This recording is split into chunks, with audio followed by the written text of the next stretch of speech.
kasih. Saya juga very excited dengan to share apa pengalaman saya beberapa bulan ini ya.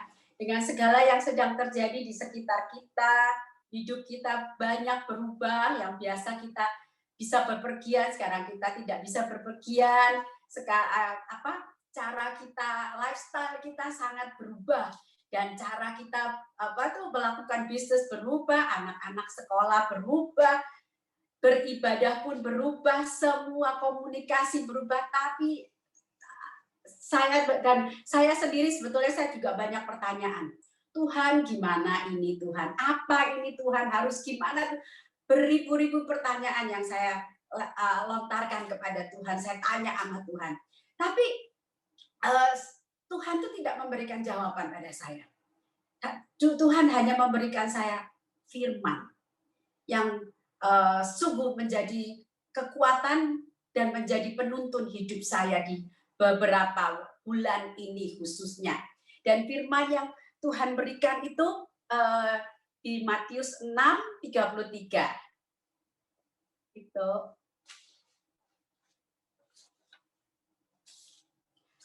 Mari kita baca ya. Tetapi carilah dahulu kerajaan Allah dan kebenarannya, maka semuanya itu akan ditambahkan kepadamu.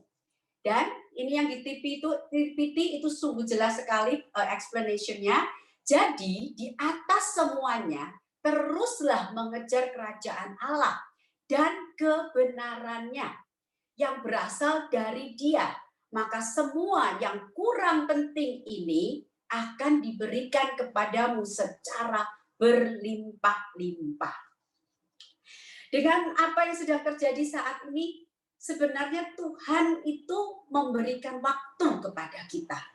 Dan saya juga sempat merenungkan, Tuhan, apa nih maksudnya dari maksudnya dari message ini Tuhan, firman ini, apa yang kau mau aku belajar dari firman ini. Dan Tuhan tuh memberikan saya suatu ilustrasi. Seolah-olah saya itu ada di dalam satu kelas. Saya ada di dalam satu kelas dan saya diberikan waktu untuk ujian. Dan Tuhan Tuhan profesor ya kan, Tuhan si profesor ini sedang cuma mengawasi kita, bukan saya sendiri. Satu kelas tuh banyak orang gitu, tidak sedang mengawasi kita. Dan dia memberitahukan kepada kita, pertanyaan daripada exam ini adalah masalah yang sedang terjadi, dia bilang. Dan dia mengatakan jawabannya tidak bisa yes no, bukan multiple choice juga, tapi jawabannya adalah essay yang harus kita tulis. Dan dia bilang, yang dia akan nilai, yang dia akan lihat, bukan endingnya, bukan apa solusinya, bukan apa yang terjadi, tapi dia mau melihat prosesnya, dia mau melihat responnya dengan masalah yang ada ini, apa ini respon dari kita si murid-murid ini. Dan juga dia mau lihat cara kita menangani masalah yang diberikan dalam pertanyaan ini. Dan dia bilang kalau mamanya kita nggak mempunyai solusi juga nggak apa-apa, karena itu bukan yang dia cari. Itu tidak penting bagi si profesor. Karena si profesor sebetulnya sudah tahu solusinya apa. Dan selama kelas ini kan, dia bilang pakai buku textbooknya, itulah adalah Alkitab. Dia bilang gitu. Jadi dan dia juga mengatakan ini kalau kita mau ujian, kalau kita ujian itu berarti kan kita mau naik kelas, ya kan? Nah, dia bilang kelas yang akan datang itu akan lebih susah dari kelas yang kita pada saat ini ada gitu. Makanya sebelum naik ke kelas yang selanjutnya, kita diberikan ujian dulu gitu. Dan kita harus belajar dengan sungguh-sungguh untuk mendalami pelajaran itu supaya kita bisa lulus naik ke kelas yang berikutnya. Dan di situ saya mengerti, oh Tuhan mau membawa saya naik kelas, Tuhan mau membawa kita semua naik kelas ke season yang baru. Tapi sebelum itu Tuhan mau memuji kita terlebih dahulu. Dan di dalam waktu ini Tuhan memberikan waktu kepada kita untuk belajar dari textbook kita. Textbook kita adalah Alkitab, Alkitab adalah pedoman hidup kita. Maka dia dikatakan, carilah dahulu kerajaan Allah. Untuk saya harus belajar bukan hanya sekedar saya buka-buka dan saya baca, tapi tidak saya hafalkan, tidak saya pelajari, tidak saya renungkan. Dan itu yang sebetulnya saat-saat ini yang Tuhan mau. Saya harus merenungkan, mempelajari firman Tuhan lebih daripada yang saya sudah lakukan sebelumnya. Setiap hari saya baca firman Tuhan, tapi mungkin Tuhan tahu saya kurang merenungkannya, kurang mendalaminya. Dan ini adalah peringatan bagi saya dan saya percaya bagi kita semua bahwa kita harus merenungkan, mempelajari buku kehidupan ini, yaitu Alkitab kita. Karena dia sedang mempersiapkan kita semua ini untuk masuk ke new season, supaya kita siap. Next. Di Roma 14 ayat 17 dikatakan, sebab kerajaan Allah bukanlah soal makanan dan minuman, tetapi soal kebenaran, damai sejahtera, dan sukacita. Next. Nah, ini kita belajar tadi di ayat Matius 6:33 dikatakan juga kan, carilah kerajaan Allah. Kerajaan Allah itu adalah suatu tempat. Dan siapa yang meninggalin di kerajaan Allah itu? Adalah Allah sendiri. Sifat Allah apa? Sifat Allah adalah kasih. Allah mengasihi kita dari permulaan. Dan itu yang Tuhan Allah kita inginkan dari kita, meresponi kasihnya. Dan di Ulangan 6 ayat 5 dikatakan, kasihilah Tuhan Allahmu dengan segenap hatimu dan dengan segenap jiwamu dan segenap kekuatanmu. Ini adalah perintah, bukan himbauan, tapi perintah. Kasihilah Tuhan Allahmu dengan segenap hatimu dan dengan segenap jiwamu dan dengan segenap kekuatanmu. Next. Kita baca ayat selanjutnya, ini betapa pentingnya perintah ini. Apa yang kuperintahkan kepadamu pada hari ini, haruslah engkau perhatikan. Haruslah engkau mengajarkannya berulang-ulang kepada anak-anakmu dan membicarakannya apabila engkau duduk di rumahmu, apabila engkau sedang dalam perjalanan, apabila engkau berbaring, dan apabila engkau bangun. Jadi firman itu, perintah kasih ini harus terus dan menerus dan menerus. Dan di sini dikatakan, haruslah engkau mengajarkannya berulang-ulang kepada anak-anakmu. Dan sebelum kita bisa mengajar kepada anak-anak kita, berarti kita kan mesti belajar dulu. Dan kita harus meneruskan pengajaran ini. Ini perintah untuk anak-anak kita. Karena anak-anak kita juga harus mengenal kasih itu. Anak-anak kita bisa mengenal kasih itu dari kita sebagai orang tua, sebagai ibunya. Ini makanya penting sekali untuk kita mengasihi Tuhan Allah kita dengan segenap hati kita, dengan segala kekuatan kita.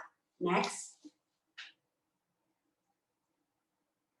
Haruslah juga engkau mengikatkannya sebagai tanda pada tanganmu, dan haruslah itu menjadi lambang di dahimu. Dan haruslah engkau menuliskannya pada tiang pintu rumahmu dan pada pintu gerbangmu. Jadi kita benar-benar harus mendalami sampai itu menjadi bagian dari hidup kita. Kasih itu menjadi bagian daripada hidup kita. Kita next, kita ulang ke 6:2. Karena supaya seumur hidupmu engkau dan anak cucumu takut akan Tuhan Allahmu dan berpegang pada segala ketetapan dan perintahnya yang kusampaikan kepadamu, dan supaya lanjut umurmu. Dan ini loh Kalau kita melakukan tadi mengasihi Allah kita dan melakukan semua perintah-perintah yang tadi disebutkan di atas, ini Tuhan janjikan supaya seumur hidupmu, anak-anak cucu kita itu takut akan Tuhan, berpegang kepada setiap ketetapan-ketetapannya. Next. Engkau harus takut akan Tuhan Allahmu, kepada Dia haruslah engkau beribadah, dan demi namanya haruslah engkau bersumpah. Next. Janganlah kamu mencobai Tuhan Allahmu seperti kamu mencobai Dia. Ada ayat 14 ada mengatakan begini. Janganlah kamu mengikuti Allah lain dari antara bangsa-bangsa sekelilingmu. Jangan kita mengikuti Allah lain. Tuhan Allahmu adalah Allah yang cemburu di tengah-tengahmu. Jadi ini menceritakan karakter Allah yang sungguh luar biasa. Dan tadi di 16 dikatakan kan, jangan kamu mencobai Tuhan Allahmu. Di ayat the next 17.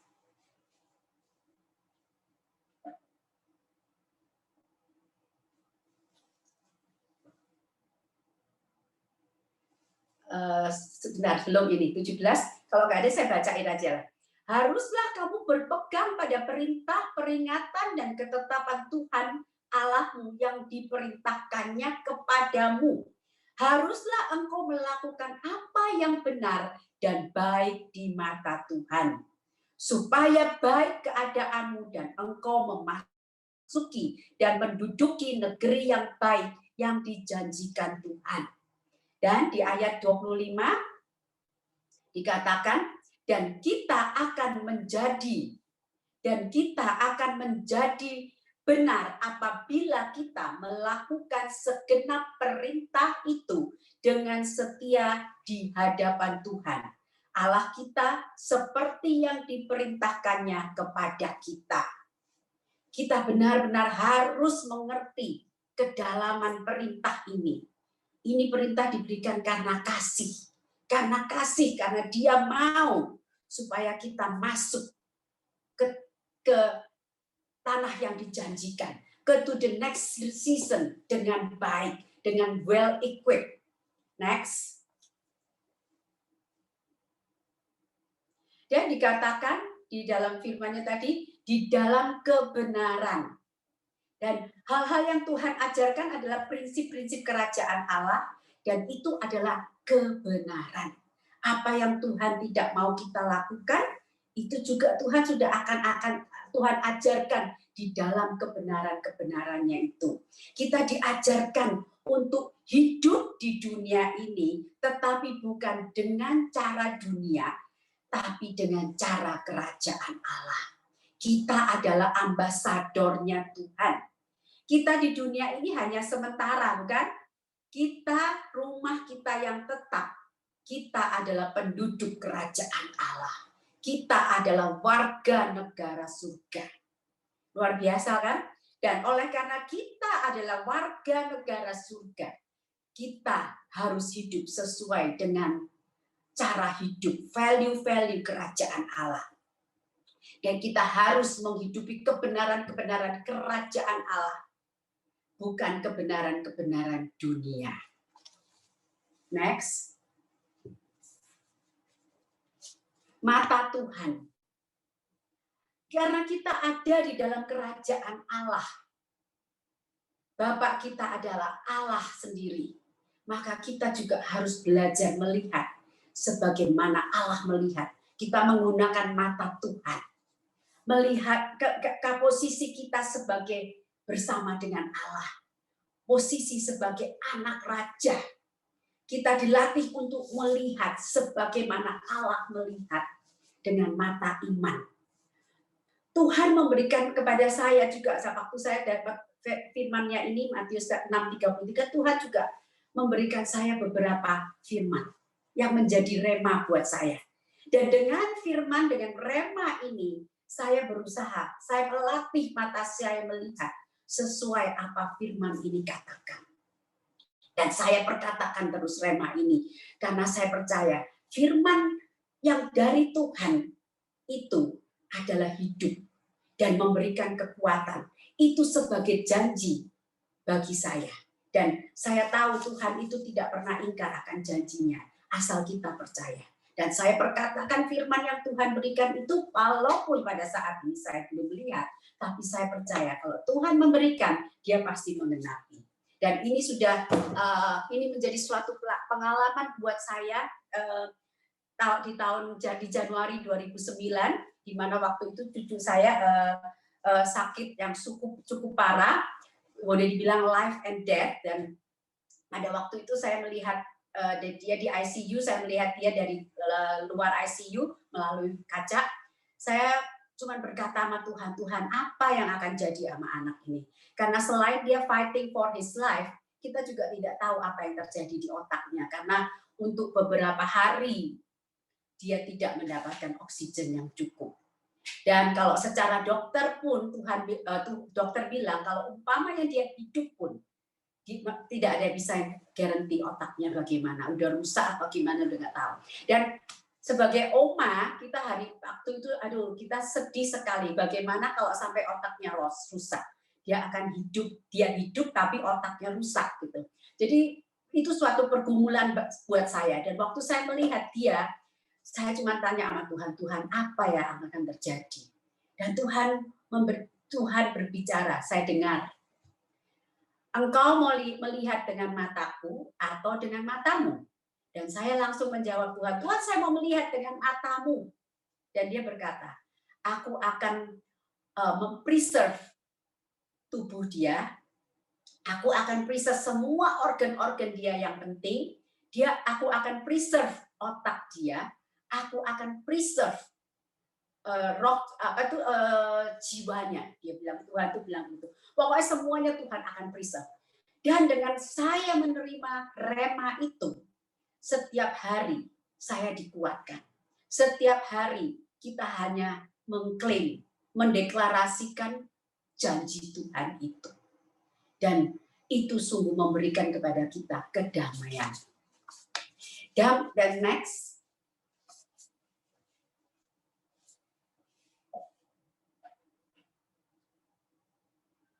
Dan dikatakan tadi di Matius 6:33, damai sejahtera dan sukacita oleh Roh Kudus.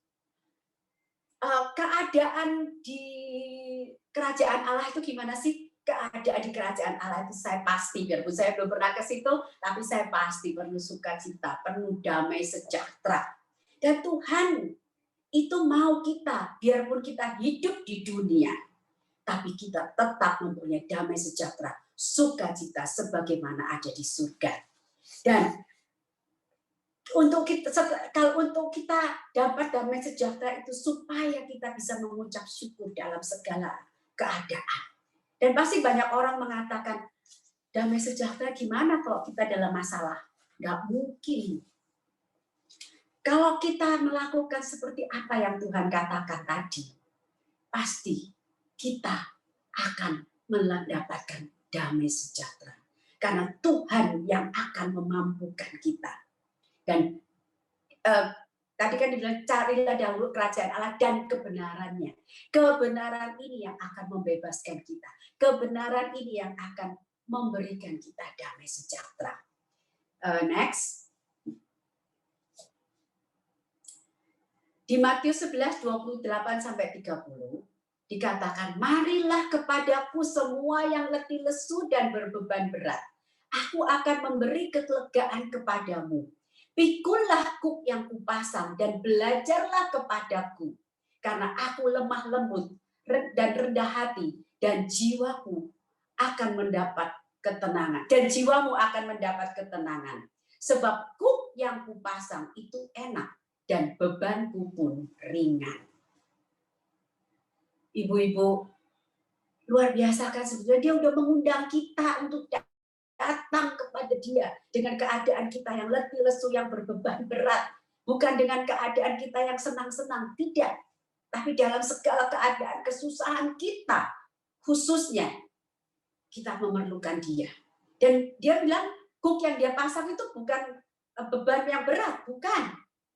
Kuk yang dia pasang itu enak.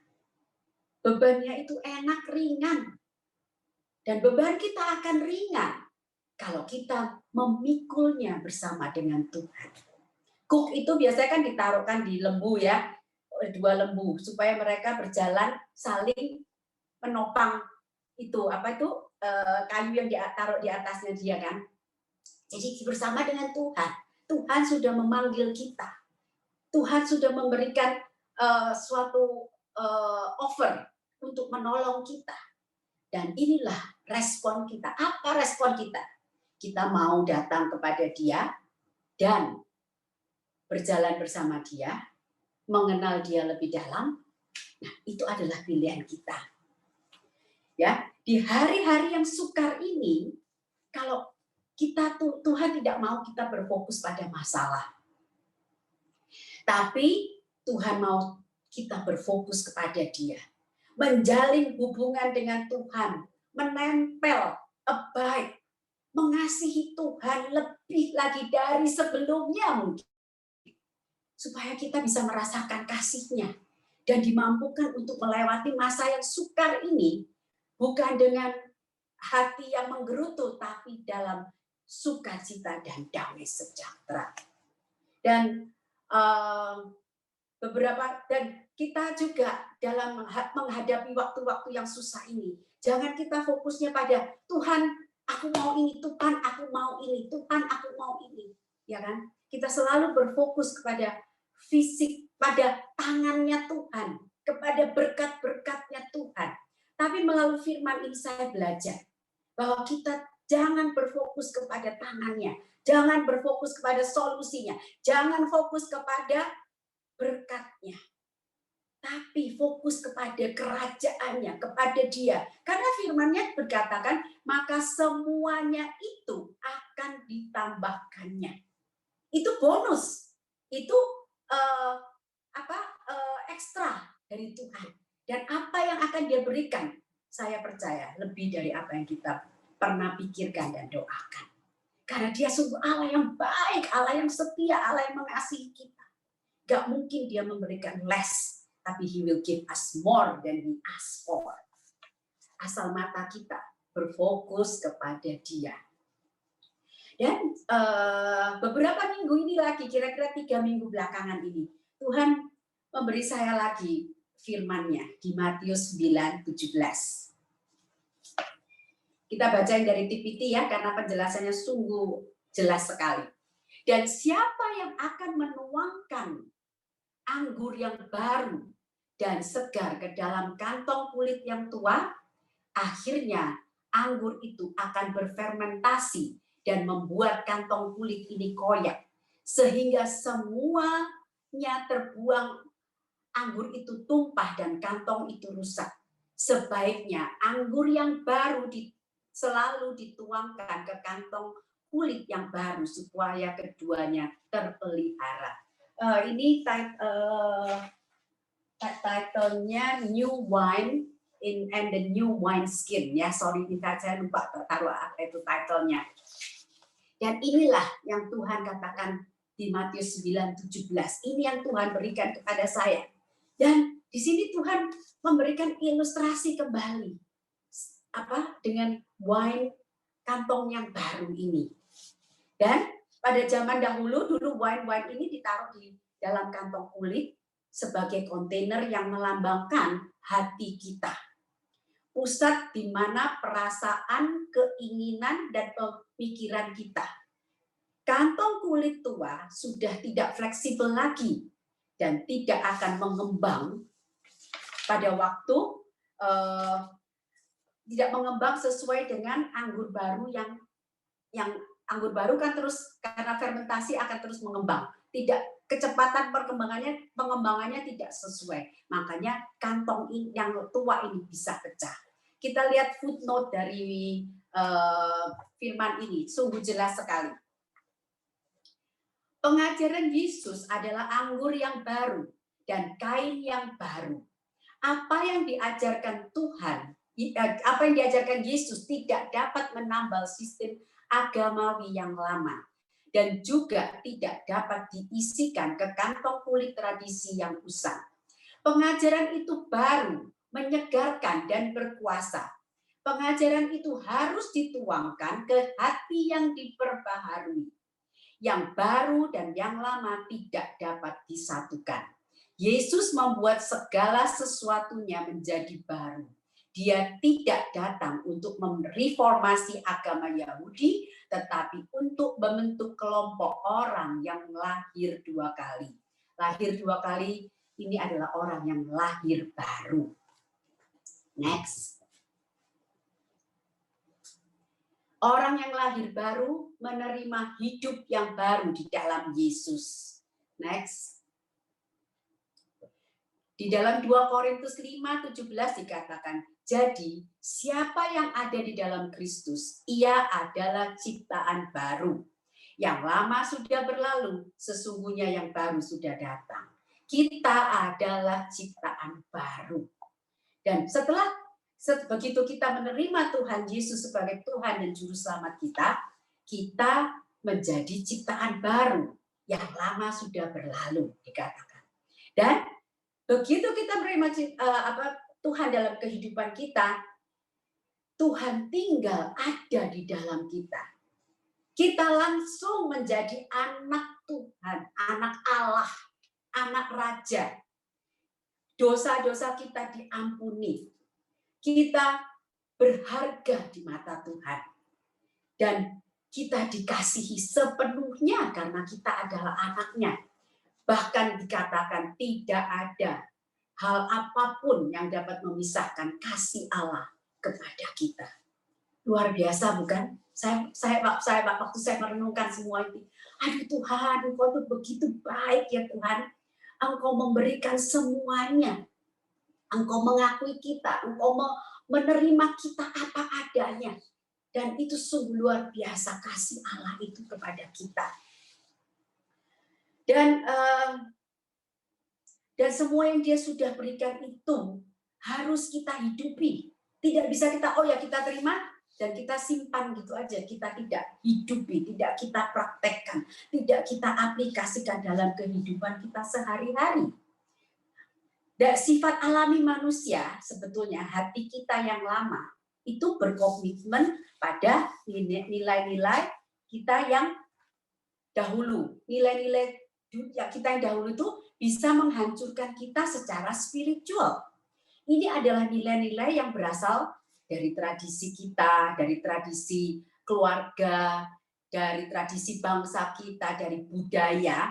Ini yang dikatakan sebagai anggur lama, yang tidak dapat disatukan dengan yang baru. Yaitu yang baru adalah pengajaran-pengajaran yang dari kerajaan Allah.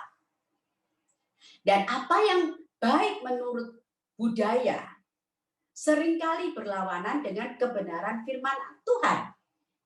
Dan yang tadi kita sudah baca juga di Ulangan 6:14 dikatakan, jangan kamu mengikuti Allah lain. Kalau kita masih berpegang pada tradisi-tradisi budaya ini, anggur lama ini, berarti kita masih mengikuti Allah lain.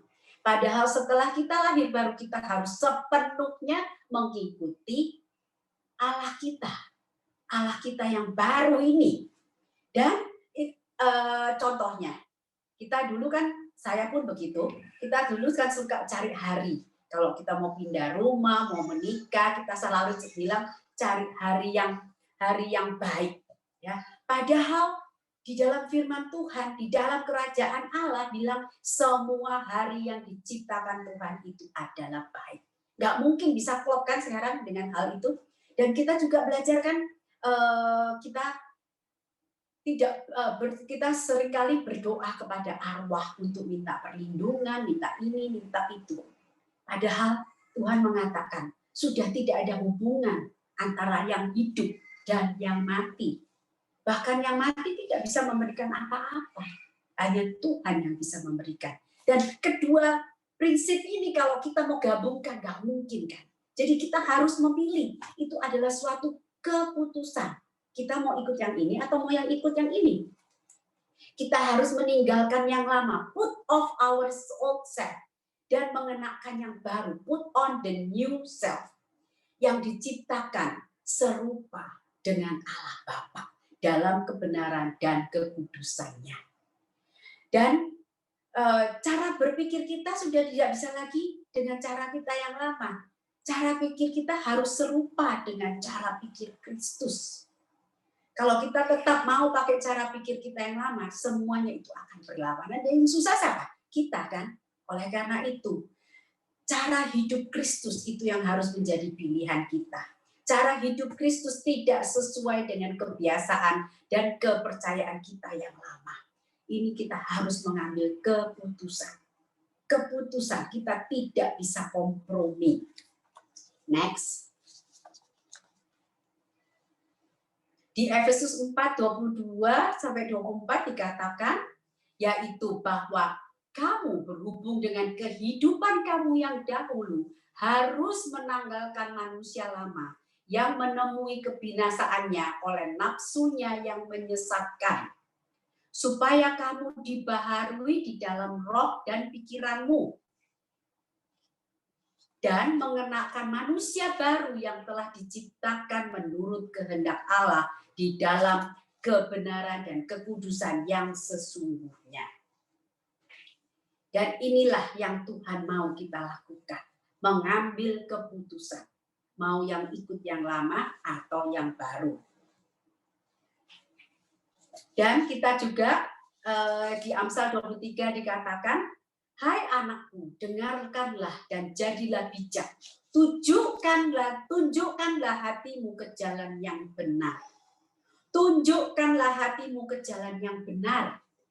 Tugas kita harus mengarahkan hati kita yang dipengaruhi dengan mengarahkan hati kita yang diperbaharui untuk mengikuti Tuhan Yesus dan meninggalkan semua yang lama itu yang berdosa di mata Tuhan.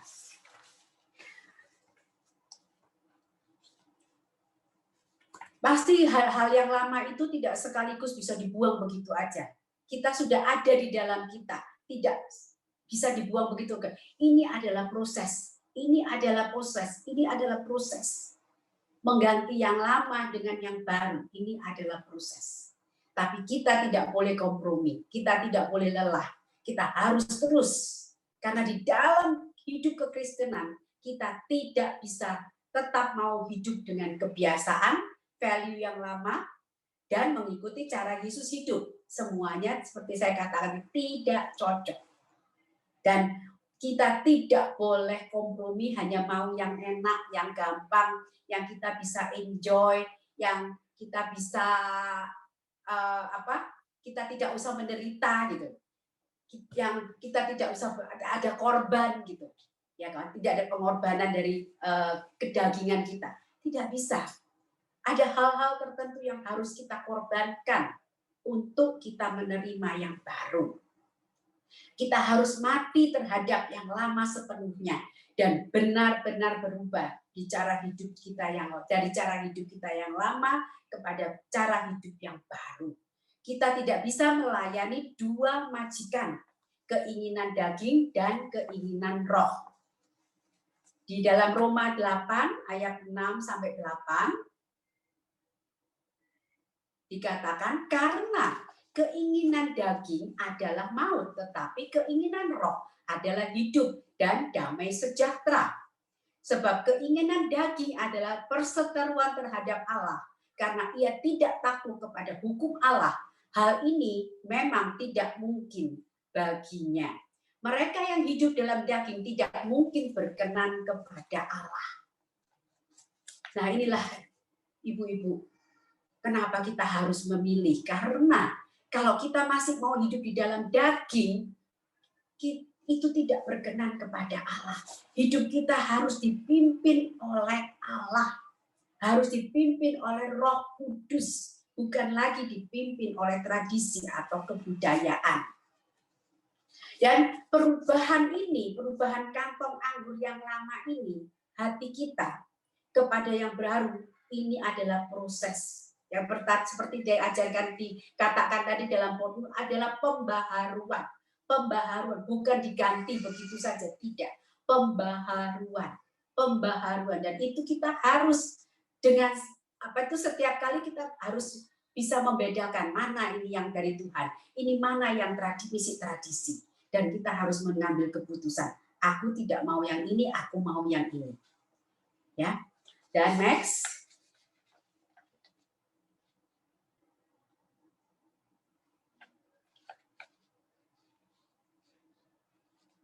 Jaga hati, next. Jaga hati. Anggur yang lama tidak bisa tadi dicampur dengan anggur yang baru. Oleh karena itu harus ada pembersihan terus menerus. Anggur baru ini, anggur lama ini harus pelan-pelan kita keluarkan. Oleh karena itu hati kita harus dibersihkan terus, harus dijaga. Yang kita katakan jaga hati. Hati kita harus dibersihkan. Bagaimana cara membersihkan hati kita? Nggak mungkin kita keluarkan dicuci kan? Nggak mungkin kan? Tapi karena hati kita ini adalah mau menampung anggur yang baru yang Tuhan berikan, kita harus terus mencuci. Dengan apa? Dengan firman Tuhan. Hanya firman Tuhan yang dapat mencuci hati kita. Supaya hati kita pelan-pelan lebih bersih, lebih bersih, lebih bersih, lebih bersih. Sampai benar-benar menjadi hati yang tulus dan kudus. Supaya setiap firman-firman yang ditanam, diberikan kepada Tuhan itu masuk ke dalam hati yang baru. Hati yang sungguh tulus, hati yang kudus. Supaya firman itu dapat kita nikmati. Karena kalau firman ini tidak kita nikmati, seolah-olah firman ini mati, firman ini tidak hidup. Padahal firman yang Tuhan berikan itu adalah hidup, adalah kehidupan Tuhan. Dan itu yang harus kita hidupin juga. Kita harus menjaga hati kita supaya kudus dan tulus. Karena tanpa kekudusan, kita tidak akan melihat Tuhan. Dan Tuhan hanya melihat hati kita. Tuhan tidak melihat rupa kita. Next. Dan oleh karena itu kita harus menyadari ya, wine lama apa yang masih ada di dalam kita. Sampah-sampah apa yang masih ada di dalam kita. Dan ini yang Tuhan Tuhan katakan dalam Efesus 4:31-32. Segala kepahitan, segala kegeraman, kemarahan, pertikaian, dan fitnah hendaklah dibuang dari antara kamu. Demikian pula segala kejahatan. Tetapi hendaklah kamu ramah seorang terhadap yang lain, penuh kasih mesra dan saling mengampuni, sebagaimana Allah di dalam Kristus telah mengampuni kita. Ini loh sampah-sampah yang masih ada di dalam kita, yang terus menerus harus kita bersihkan, yang tidak bisa kita simpan, tidak boleh kita simpan, harus kita terus bersihkan. Kita digantikan dengan yang baru. Apa yang baru itu?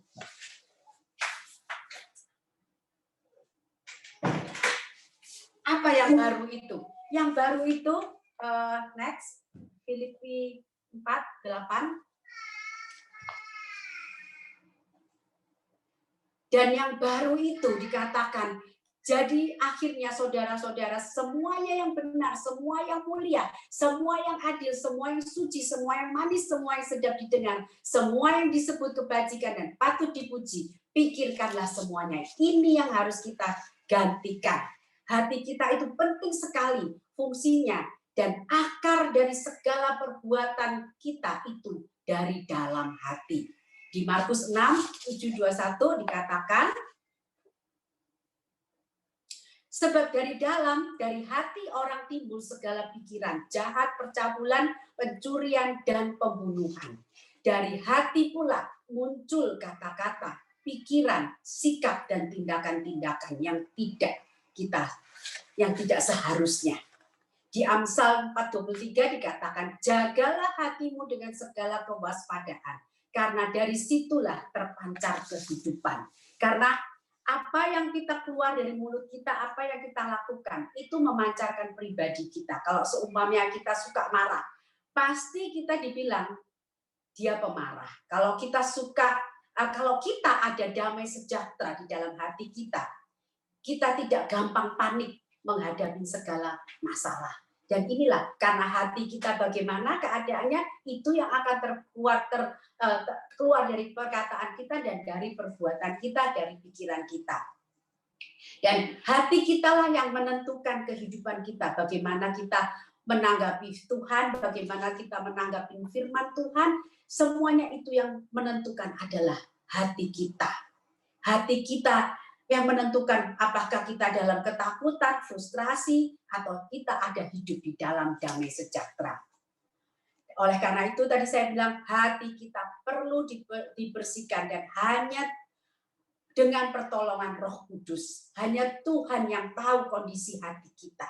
Dan oleh karena itu, kita tidak mampu membersihkan, tapi dengan pertolongan Tuhan, dengan pertolongan Roh Kudus, kita mampu dibersihkan terus-menerus. Oleh karena itu, kita harus nempel untuk kita dibersihkan. Dan kita selalu pada waktu kita mau dibersihkan itu, Tuhan memberikan kita freedom of choice, kan? Selalu sebelum kita berbuat sesuatu, pasti ada, kalau kita tahu kebenaran, pasti ada yang mengingatkan kita. Jangan. Tapi kadang-kadang kan pilihan kita mau mendengarkan atau tidak mau mendengarkan. Kalau kita terus mau mendengarkan apa yang diingatkan itu, semakin hari kita semakin peka. Dan itu adalah respon kita, tanggung jawab kita. Apa yang kita mau responkan dengan peringatan itu. Kalau kita tetap mau melakukan kedagingan kita, itu juga pilihan kita, tapi kita selalu mempunyai, apapun yang kita putuskan selalu ada akibatnya. Dan inilah cara kita untuk selalu mempunyai hati yang baru, menjaga hati kita. Dan next, bagaimana kita menyiapkan hati yang baru? Yaitu tidak ada jalan lain hanya membaca dan merenungkan firman itu. Di Ibrani 4:12 dikatakan, sebab firman Allah itu hidup, kuat, lebih tajam dari pedang bermata dua manapun. Ia menusuk amat dalam sampai memisahkan jiwa dan roh, sendi-sendi dan sumsum. Ia sanggup membedakan pertimbangan dan pikiran hati kita. Oleh karena itu, firman itu sungguh berkuasa. Ia dapat mengingatkan kita, ia dapat mencuci hati kita. Dan dia dapat menuntun kita, karena firman ini adalah manual hidup, manual dari kehidupan kita. Next. Minta di Mazmur 139 ayat 23-24.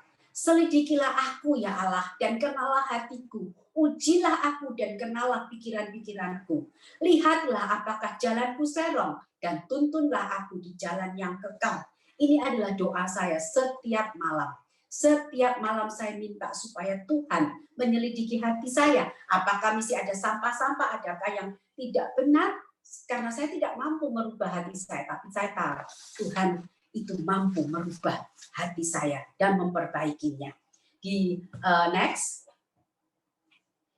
di Yehezkiel 36:26-27 dikatakan, kamu akan kuberikan hati yang baru dan roh yang baru di dalam batinmu, dan aku akan menjauhkan dari tubuhmu hati yang keras, dan kuberikan kepadamu hati yang taat.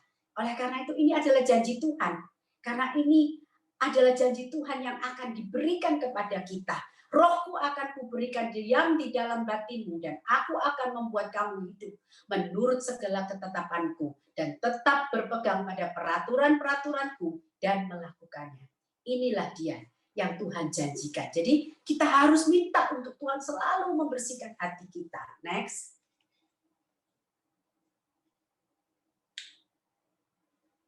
Melekat, abide. Di Yohanes 15:4 dikatakan, tinggallah di dalam aku dan aku di dalam kamu, sama seperti ranting tidak dapat berbuah dari dirinya sendiri kalau ia tidak tinggal pada pokok anggur. Demikian juga kamu tidak berbuah jikalau kamu tidak tinggal di dalam aku. Ini kita tinggal itu berarti kita harus nempel, melekat, menyatu, bahkan melilit dengan Tuhan. 24 jam, 7 hari sehari. 77 hari 24 jam. Kita harus terus ada di dalam Dia. Karena waktu kita menempel ini, maka buah-buah roh itu akan keluar daripada kita. Next. Nah, buah roh ini di Galatia 5, 22, 23. Perhatikan ibu-ibu. Tetapi buah yang dihasilkan oleh Roh Kudus di dalam kamu adalah kasih ilahi dalam berbagai ekspresi.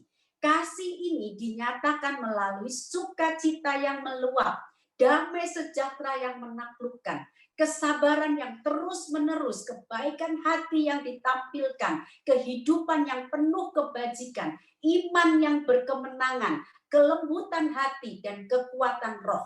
Jangan pernah menetapkan hukum yang lebih tinggi dari kualitas-kualitas ini, karena kualitas-kualitas ini dimaksudkan untuk menjadi tidak terbatas. Luar biasa bukan ibu-ibu? Kita hanya nempel aja, kita nggak usah ngapa-ngapain. Kita hanya nempel dan percaya. Dan ini yang keluar dari sebagai buah-buah. Karena di sini dikatakan iman, mana tadi itu? Iman adalah buah dari kita menempel, kita tinggal diam di dalam Tuhan Yesus. Iman kita. Dan hari-hari ini kita sungguh-sungguh membutuhkan iman. Iman adalah percaya sebelum kita melihat. Dengan segala yang ada di sekitar kita yang saat ini terjadi, kita perlu iman untuk terus melewati hari-hari kita. Dan iman ini hanya keluar dari kita menempel dengan Tuhan. Di next.